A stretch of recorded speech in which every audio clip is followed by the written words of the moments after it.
आज मैं एक ऐसे संत का परिचय दे रही हूँ जिन्हें बहुत कम लोग जानते हैं। उनका नाम है श्रीकांत आपटे।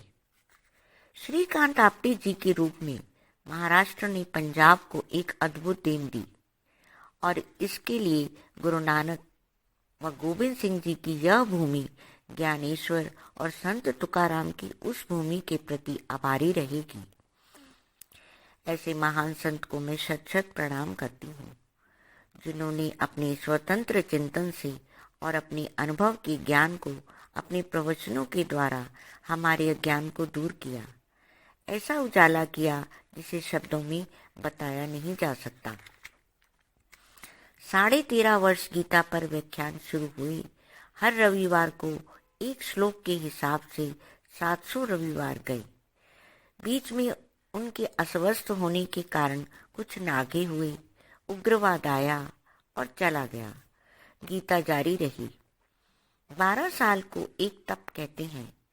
इस अर्थ में गीता ज्ञान तप हुआ। लगातार 13.5 साल एक ही बोलने वाला, एक ही विषय हो, कोई आडंबर ना हो, कोई बोलने वाला पेशेवर ना हो।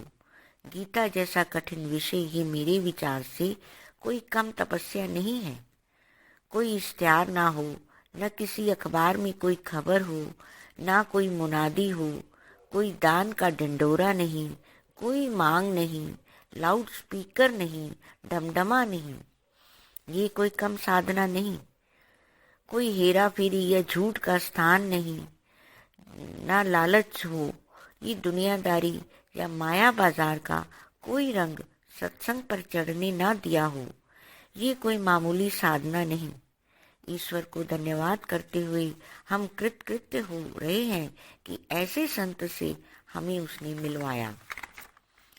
आज वे हमारे बीच नहीं हैं। सन 2003 में उन्होंने अपना शरीर छोड़ा। उस समय उनकी आयु 103 वर्ष की थी। आखिरी दिनों तक भी वे प्रवचन करते रहे। मेरा उनसे संपर्क 1989 में हुआ था, जब मैंने पहली बार उनका सत्संग सुना।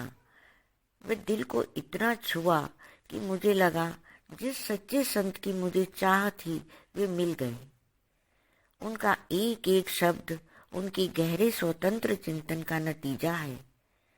उन्होंने कई दफा कहा था, उनका कोई विचार ऐसा नहीं होगा जो उनके अपने अनुभव से नहीं गुजरा हो। उनकी लिखी बहुत सी पुस्तकें हैं जो ऊंचे ज्ञान से भरपूर हैं। अपने 100वें साल में गणेश जी के 100 से अधिक अलग अलग रूपों के चित्र उन्होंने बनाए, जो बहुत अद्भुत हैं। अभी मैं उनके द्वारा सुनाए हुए व्याख्यानों में से कुछ सुना रही हूँ। आपके भी दिल को छुएं, ऐसी मेरी मंगल कामना है। अंतर्ज्ञान के चक्षु खुलें, आत्मज्ञान की सीढ़ियाँ चढ़ें और बाहरी आडंबरों से बचें। यही मेरी प्रार्थना है। ओम शांति।